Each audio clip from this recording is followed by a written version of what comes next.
Tulisannya tuh adalah 5 tahun garansi. Nah, itu Oke. kalau misalkan di dunia sales itu bisa untuk meningkatkan penjualan atau itu strategi apa gimana, Coach?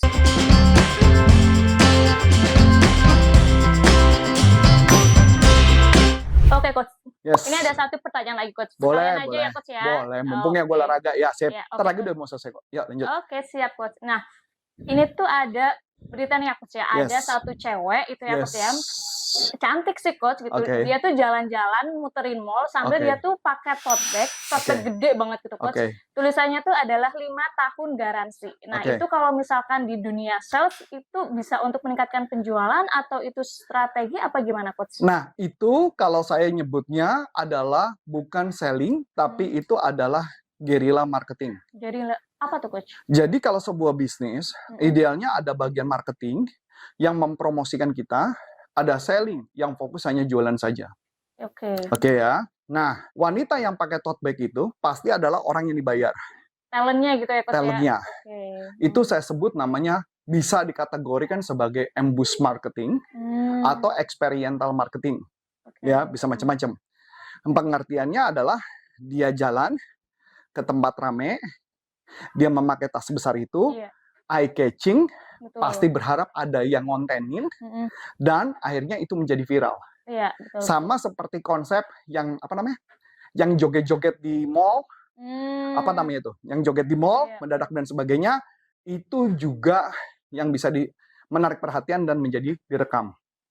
Salah satu marketing juga gitu ya, Coach, Strategi gitu. marketing. Oh, Jadi oke. intinya adalah tujuannya adalah konsepnya mereka supaya dianggap orang ini nyeleneh dan banyak orang yang akan merekam, maka akan mendapat mesh. Oke, betul. Buzz marketing. Apakah itu bisa meningkatkan penjualan? Bisa. Bisa. Tapi yang jadi masalah adalah kalau kita melakukan meniru yang sama, ada kemungkinan bisa jadi nggak berhasil. Kenapa tuh, Coach? Karena orang udah sadar bahwa ini iklan. Betul, betul. Ngerti nggak maksudnya? Iya. Jadi harus bikin sesuatu ide yang baru dengan konsep-konsep guerrilla marketing yang tidak biasa, yang tidak common, kita bisa lakukan itu. Oke. Nah, kalau misalkan untuk konsep guerrilla marketing itu sendiri ada plus minusnya nggak tuh, Coach? Plusnya ada, minusnya pasti ada. Oke. Plusnya artinya orang pada ngerekam, karena tujuan targetnya adalah satu, bikin sesuatu yang gila, orang mau ngerekam, dia pada ngambil gambar, disebarluaskan.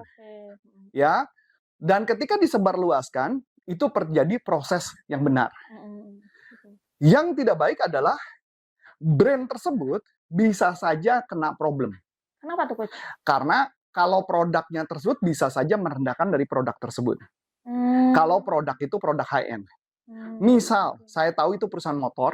Iya, betul. Perusahaan motor melakukan itu menurut saya masih sah-sah aja.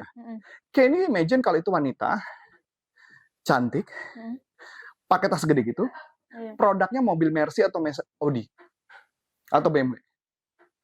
Langsung. Oh, karena mungkin ya cuma jalan-jalan aja gitu ya, Coach? Enggak, karena brandnya nggak masuk akal. Kayak lu buat dipakai jalan-jalan di mall, which is nggak masuk akal. Iya sih, ya betul, Coach. Betul dong? Iya. Nah, saya udah selesai nih olahraga ya. Udah selesai nih. Oke, Coach. Kalau misalkan tadi kita udah membahas tentang kelebihan dan kekurangan guerrilla marketing ya, Coach, ya? Di konsep di kejadian itu ya. Iya, oke. Di kejadian itu ya, bukan guerrilla marketing secara keseluruhan. Ya. Nah, selanjutnya nih, Coach, kalau misalkan mau menerapkan guerrilla marketing itu harus cari target market dulu atau ya asalkan tempatnya rame mah sikat-sikat aja gitu, Coach? Balik lagi, tentukan dulu target market. Segmennya kemana yang cocok. Misalkan contoh, kalau kita misal mobil Mercy atau Audi, berarti yang cocok kan di lapangan golf. Iya, betul. Nah, tinggal bagaimana bikin konsep. Atau bisa juga orang-orang itu rata-rata mereka ngumpul di mana. Nah, bikin satu konsep yang eye-catching untuk mereka mau ngeliat. Iya sih, betul. Jangan kesannya itu menjadi murahan. Kalau buat barang yang memang murah, ya nggak apa-apa. Karena saya ambil contoh, kalau itu kan motor ya. Motor itu kan dipakai masyarakat. So, which is masyarakat di mall-mall masih banyak. Jadi dimanapun itu pas gitu, cocok. Betul. Jadi mesti cari dulu segmennya apa, konsepnya apa, itu yang kita mainkan di sana. Jadi mesti tentukan dulu target marketnya. Nggak bisa kita bikin mass begitu aja, nggak bisa. Nggak bisa bikin ide konsep yang gila gitu aja, nggak bisa. Jadi tujuannya kemana dulu arahnya. Nah, itu dulu gambarannya. Berarti tetap harus dicari target market dulu gitu ya, Coach, ya? Cari target market. Saya kasih contoh lah ya. Tapi ini kenyataan yang terjadi di lapangan ya. Kalau saya bilang ini guerrilla marketing, iya guerrilla marketing. Dia pakai konsep bayar, iya juga sih pakai konsep bayar. Karena yang namanya guerrilla marketing kan pasti bayar juga. Jadi beberapa waktu yang lalu ada yang telepon saya. Salah satu perusahaan, nggak tahu kenapa sekitar udah 3 bulan atau 6 bulan ini ada perusahaan-perusahaan telepon saya menyangka saya punya waktu untuk melakukan like atau komen di Instagram tertentu. Oh, berarti cuma disuruh nge-like sama komen doang gitu? Iya, betul. Oh, awalnya saya udah bilang saya nggak mau. Ya cuma 1 klik lah, dibayar sekian lah. Saya nggak mau. Sampai suatu ketika, beberapa waktu yang lalu, ini belum lama kejadian, ada satu perusahaan besar yang kebetulan saya kenal sama pemiliknya. Bosnya gitu ya, Coach? Bosnya, saya kenal banget dengan baik. Bahkan tangan kanannya dia pun saya kenal baik. Deket gitu, karena teman kuliah juga, kenal baik. Ceritanya dia telepon saya, yang telepon saya adalah pasti agensinya. Iya. Kami dari perusahaan, iya, sebut namanya. Begitu sebut namanya, saya bilang, sebentar. Karena dia nyebut nama lengkap, saya tahu banget itu perusahaan apa. Saya langsung bilang, ini perusahaan yang jualan ini kan, di internet kan? Betul, Pak. Saya ulang lagi, ini yang mereknya ini kan, nama terkenalnya? Betul. Ya kan? Dia nawarin saya minta Bapak, boleh nggak Pak melakukan like kepada 9 postingan Instagramnya mereka, dan dibayar 200.000. Per like kan atau per 9 like? Per 9 like 200.000. 200.000. Saya kaget dong. Oh, baru kali ini ya seumur-umur saya diminta seperti ini gitu ya. Karena saya pikir nggak ada yang kayak gitu-gitu. Ternyata ada yang cara berbeda ya. Saya nggak bilang cara nggak benar. Karena kalau saya lebih baik pakai konsep organik, tidak perlu membayar, tapi juga ada tuh hasilnya, betul nggak? Nah, ternyata 9 kali tersebut langsung saya sebut. Nama bosnya ini kan. Langsung dimatiin cepet-cepet. Takut gitu ya, Coach, ya? Takut. Kenapa mereka takut ya? Mungkin karena dia kaget kan. Misalnya dia kaget, kenapa saya kenal sama bosnya? Oh, kenal baik kok saya. Saya kenal baik, bahkan kenal sama tangan kanannya pun saya kenal baik, dan beberapa karyawan di sana juga saya kenal orangnya. Jadi itu termasuk curang atau? Tidak bisa dibilang curang dong. Tapi itu kan bisa disebut juga sama dong, kayak wanita ini juga dibayar kan. Sekarang saya mau nanya, model dibayar berapa sih per hari? Paling model dibayar saya nggak tahu ya, angkanya berapa ya. Kalau SPG-SPM mungkin 350, anggaplah 500 per hari. Betul dong? Betul. 500.000. Yang saya nggak tahu ya. Mohon maaf kalau saya salah ya. Nanti kalau harga mungkin tolong posting di sini. Nah, misalkan saya contoh, saya cari cewek cantik beberapa biji, pakai tas yang segede tadi, yang gambaran tadi, ada 5 aja, saya bayar berarti 2,5 juta. Iya, apa saya curang? Enggak juga sih, Coach. Orang sudah bayar kok. Iya, betul. Bebas dong. Nah, pertanyaan menarik. Dia membayar saya dengan konsep itu, apa bedanya dengan SPG tadi? Nggak ada juga sih, Coach. Nggak ada dong. Cuma kenapa seperti itu? Kita pakai logik sederhana. Kalau saya ngebayar orang di level yang rendah, orang-orang yang level maksudnya latar belakangnya SMA, cewek cantik doang. Sekarang saya tanya, algoritma Instagramnya kira-kira apa yang bakal muncul? Ya circle-nya cuma itu doang gitu. Exactly. Circle-nya dia pasti yang berkaitan dengan wanita cantik, kantor agensi, SMA maksudnya yang SPG, atau beberapa supervisor yang para SPG, betul nggak? Iya, betul. Pasti kan sebatas itu. Iya. Kalau dia kontak saya, berarti sesuai target market dong. Iya, betul. Karena saya di target atas yang atas kan. Iya. Kalau saya, misalkan, dia punya 10 aja orang seperti saya, di level yang sama, pasti algoritma saya kan pasti beda dong. Iya. Algoritma saya pasti corporate dong. Iya, betul.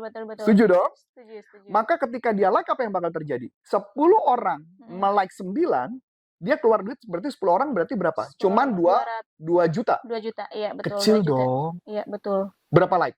90 like. Iya. Kecil dong. Betul. Ya nggak? Sebulan aja dia bayar 90, dia bayar saya 2 juta. 2 juta. Semua orang dibayar 2 juta, 9 like, jadi 90 like. Kira-kira 3 bulan apa yang bakal terjadi? Meningkat sih, Coach. Itu mungkin lebih ke cari buzzer gitu ya, Coach ya? Mencari buzzer di levelnya dia. Iya, betul. Di level saya. Tapi kan saya ketawa gitu, maksud saya, oh ini toh permainannya. Cuma buat nge-like-ngelekin doang gitu. Nge-like doang. Tapi itu juga masuk kategorinya guerrilla marketing. Salah? Enggak. Sangat tidak salah gitu loh. Jadi yang penting konsepnya dulu yang dibuat. Masuk akal ya? Masuk akal. Tapi kan berkaitan juga dengan algoritma. Kalau dia bayar orang buzzer-buzzer di level bawah, walaupun bayarannya cuma 100.000, itu kan nggak akan berdampak ke bisnisnya dia. Iya, betul. Circle-nya biasa-biasa aja. Circle-nya biasa saja. Oke, thank you banget nih buat Coach Arif gitu ya Coach ya, yang sudah men-sharingkan terkait breaking news nih, ada sebuah Tapi kalau konsep guerrilla marketing. ini penasaran ya, saya cuma mau Apa tuh, nambah Coach? dikit. Iya. Tadi kenapa mendadak muncul, kenapa saya potong kamu? Kenapa tuh Coach? Yang minta kan kantor agensi ya. Pertanyaan, bagaimana cara supaya Coach Arif mau? Ya pelatihan. No. Apa tuh Coach? Jawabannya cuma satu. Apa? Ownernya ngobrol langsung sama saya. Minta tolong langsung gitu. Minta tolong langsung dan dia bilang, gue kasih lu voucher. Mau nggak? Atau kan lu suka Starbucks kan, mau nggak Starbucks? Misalkan kayak gitu. Mau banget. Gue kasih lu voucher Starbucks, lu bantu gue lah. Kira-kira gue mau nggak? Pasti gue mau. Kenapa? Karena yang ngomong adalah teman saya sendiri. Yang which is adalah si ownernya ini yang ngomong kepada teman-teman, ngajakin ketemu, ngobrol, pasti saya mau. Tapi yang minta agensi kelihatannya menjadi, hello, lu siapa? Iya, betul. Tahu-tahu level lo sama gue berbeda. Tapi kalau yang minta itu adalah si owner sendiri, bantu saya dong. Saya percaya mungkin teman-teman pasti mau bantu saya. Pasti kita bantu. Semua pasti mau bantu. Bahkan cuma dibayar pakai voucher Starbucks aja, kita pasti mau. Nggak mungkin enggak. Asalkan komunikasinya jelas gitu ya Coach ya. Karena level yang dia ketemuin ada level lebih tinggi, maka ketika dia ketemu, kita tuh kayak selevel jadinya, sefrekuensi. Pasti saya mau. Nggak mungkin lah saya diminta tolong nggak mau, nggak mungkin. Apalagi teman-teman yang levelnya, apalagi sekenal banget orangnya. Kenal banget. Juga gitu ya Coach ya. Karena saya ingat banget dia dulu pernah bantu saya.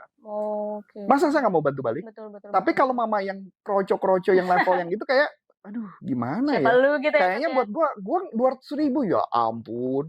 Nyari 200.000 itu kan nggak buat saya. Itu kan nggak sulit gitu loh. Nah itu, cuman bedanya kalau yang ada orang permintaan tolong, itu kan nilainya jadi bukan 200.000. Walaupun Starbucks mungkin 200.000 bisa kan. Betul. Nggak sampai malah 60.000, 70. 50-60. Tapi itu menjadi nilainya menjadi lebih tinggi karena ada unsur pertemanan di sana. Yang nilainya value-nya jadi lebih tinggi. Dan sefrekuensi juga gitu ya Coach. Itu yang mungkin kekurangan di kantor agensi itu.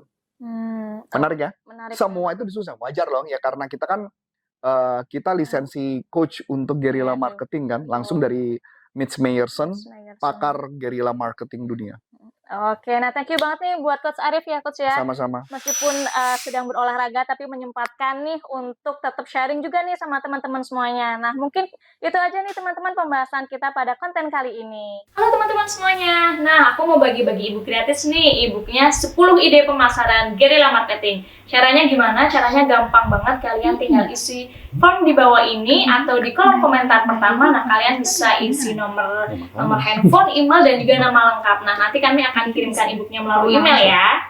Oke, akhir kata dengan saya Vika dan Coach Antoni Sarif. Sampai jumpa. Salam performance.